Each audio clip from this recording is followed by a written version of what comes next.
This is a quick tutorial about how to make sure that your TESS hours are logged within the Springdale Schools Professional Development Catalog.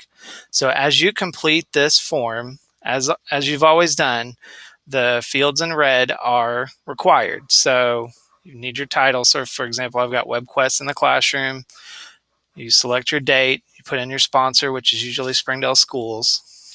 As you go down to this next area, you pick your curriculum like you always have. The next part is where there may be a little confusion. You do not have to click on TESS within category if it applies to your growth goal. You'll only click TESS in category if you're attending PD specifically about TESS.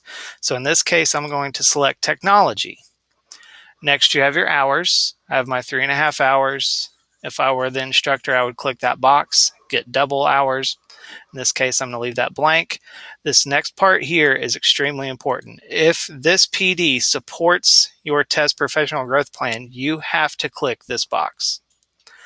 The next section is about the different categories for ADE professional development hours that it applies towards.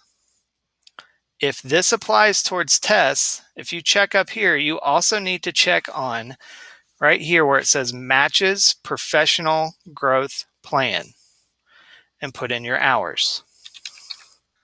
Now, the other important thing to remember or to know about this hours of credit and all these categories is that they do not add up.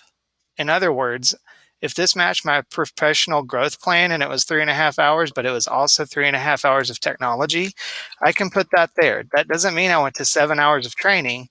That means that that whole entire 3.5 hours matched those two things.